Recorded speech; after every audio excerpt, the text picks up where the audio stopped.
Hello everyone. In this video we will discuss the file systems and the file concepts.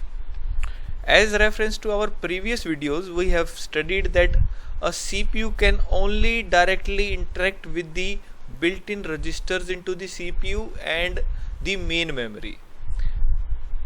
Every exchange of information can only be done through both these memories only. Either a CPU can interact with registers that are built into the register CPU itself and only the main memory. And as we all know, the capacity of main memory is always limited because of its cost factor. And also the main memory is volatile. When the power goes off, all the content and data is lost. Also the capacity of this main memory is too small to accommodate all the information and data that is stored into a computer system by the users. So all the modern computer uses the disks, or you can say secondary memory, to store this information and data permanently in form of the files.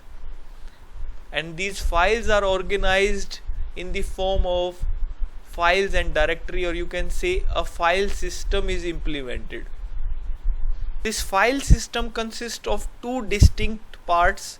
One is the collection of files and other is the directory structure, which organizes and provides information about all the files in the system.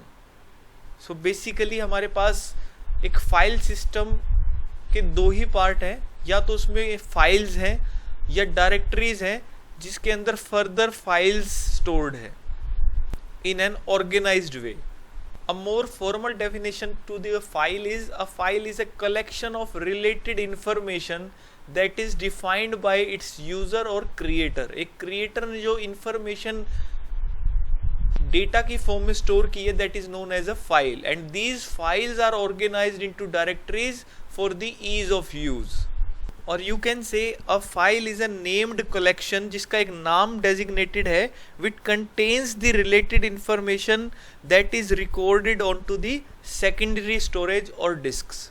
One thing must be remembered that a file is the smallest allotment on the secondary storage unit, meaning एक data को हम secondary storage में directly right नहीं कर सकते जब तक वो एक फाइल की फॉर्म में नहीं होगा.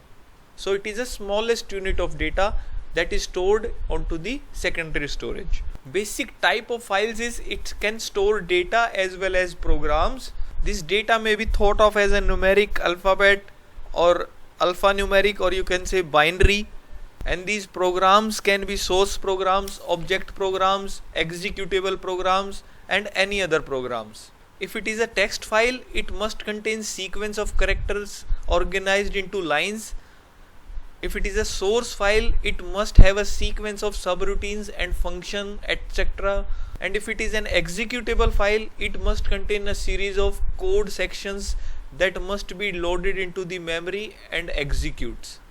These are the basic file attributes that vary from one operating system to another, but these are the most common file attributes that are representing in this particular slide. That is, first is name. Any name that is given by the user to that particular file, or you can say a human readable form of that file. Second is identifier. It is a unique tag that is associated, generally a non-human readable form that is given or identified by the operating system to that particular file. Next file attribute is type. उस particular file की type क्या है? वो text file है, word file है, .exe executable file है, and etc. Next is location. This information is to find out that particular file onto the particular device, or you can say it is a pointer to a device or to the location of that particular file on that device. Next is the size. It shows the current size of the file in form of bytes, words, and blocks, and also shows how the maximum size of that particular file can be extended, or you can say permitted. Next is protection. These are the access control information that determines how a particular file is can be accessed by various user. what are the rights that are given to a specific user, such as reading, writing, executing, and so on. Next is time, date, and user identification. This information is kept for creating storing the information about the when that particular file is created, last modified, or last used. Basically, main function of this particular attribute of the file is to monitor the usage of that particular file. This is an example of a particular file on the Mac OS. How information of a particular file is represented: its name, its size, when it is created, when it is modified, its extension, its protection rights, whether it is read or write, read only, to staff, to the main admin, it has the privileges of read and write also, and for any other it has no access rights. Look, file is an abstract data type, and to define a file properly we need to consider the operations that can be performed on a particular file. These operations generally are creating a file, writing a file, reading a file. Like for example, this contains the information, or you can say it calls for a system call that specify the name of that particular file that must be read into the memory, and next that file is reloaded into the memory, and it calls for the read pointer to the location in the file where the next read is to be take place.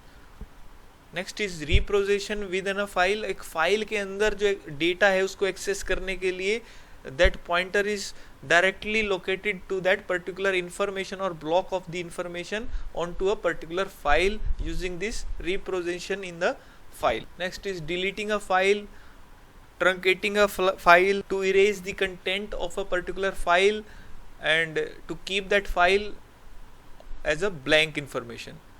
There are more operations such as like that. We have copy a particular file, renaming the existing file, and etc. These are various file extensions associated with different types of files: executable file, object files, source code files, batch files, text files, document file, word processor files, library files, print view files like PDF, archive files, and multimedia files, etc. These are the various file extensions that we used with different type of files. Next is a very important topic, that is to access methods. We have different methods to access a particular file. First of them is a very basic, that is a sequential access of a particular file. Look, every file store information which should be used, and this information must be accessed and should be read by the computer memory. And this can be made by various ways. First is sequential access of that particular file, like this. As it is simplest to implement, this sequential access, as the name suggests, allow us to sequentially access a particular file in this format, or you can say in the backward direction. If the current position of the pointer is in a particular file here, या तो वो इस direction में move करेगा, basic उसे या तो उसे रीड ऑपरेशन करना है या राइट ऑपरेशन करना है, या इस करंट पॉइंटर से बैकवर्ड पोजीशन में या तो रीड कर सकता है या राइट कर सकता है. वो जंप नहीं कर सकता directly to the beginning, to the end, और in the middle of this current position and the end position. It can move only in a sequential manner for every kind of access, whether it is read or write. This is how an instruction is fetched from the particular file in a sequential access. It read next, or it can write next, or reset. After this sequential access method, next access method is direct access method, or also known as a relative access method, which assumes a file as a disk model. This particular access model, direct access, assumes the disk model of a particular file. As एक disk के अंदर there are various blocks of information and data stored. Like this direct access method assumes कि एक file के अंदर various blocks की form में data है, और उन blocks को access करता है direct access method और relative access method directly. उस पर्टिकुलर ब्लॉक को ही एक्सेस करता है with in a particular file, like this. If it wants to access a particular block, for example block 10, it calls for read 10. If it wants to write that particular block, it calls for write 10, and it can easily access that 10th block on a particular file and access the writes of write block, or it can position its header to that particular block directly to position to the 10th block of that particular file. Some operating systems follow the sequential access for in a file system.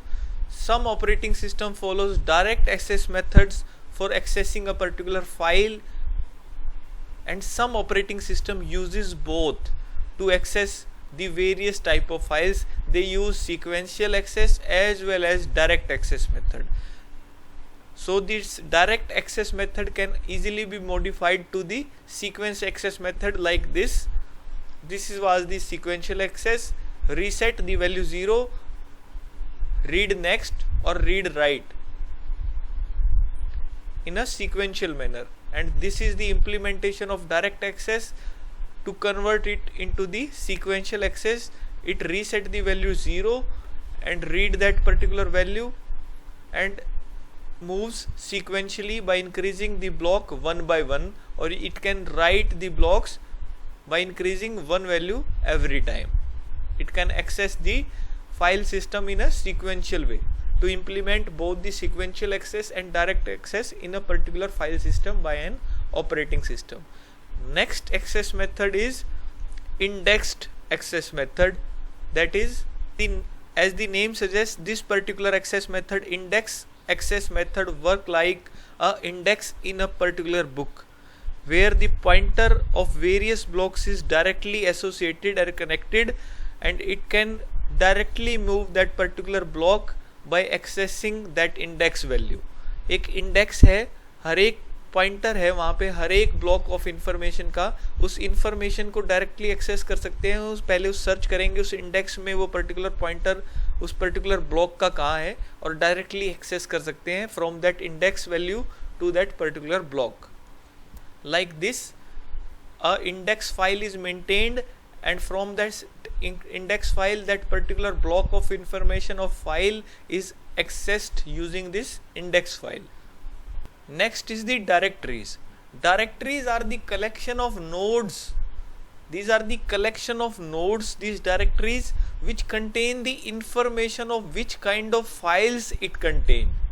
Directory 1 contains one particular files, directory 2 contains different kind of files, or directory 3 contains different kind of files. The disk can be subdivided into partitions, and these partitions can be known as or thought as of different directories. Like this disk 1 can be thought of two directories by dividing the disk 1 into two directories that contains different kind of files, and also two different disks can be combined together in form of one directory that contains very large set of a particular kind of files. Like files, there are different operations that can be performed on the directory, such as a search for a particular file that is stored into a directory, create a file, delete a file, or list all the files into that particular directory, or rename a file into that particular directory, and also the transfers of that particular file system. By using it, we can access each and every directory and file within that particular directory system. The structure of directory can be vary from simple to very complex structures. The basic structure of a directory can be thought of as a single level directory that is defined in this particular example, where these are the directories that contains various files into them. This is a single directory for all the users. There are certain limitations associated with single level directory system, that are, when the number of files increases, there comes a problem of the naming the files uniquely. क्योंकि हमारे पास एक ही directory एक ही type की files के लिए है, तो जितनी भी फाइल्स का नाम देना है, that must be unique, because it cannot be same name for two particular files, so it must be unique name, and it becomes very difficult or complex, or it is very difficult for a single user to remember all the file names in a particular system.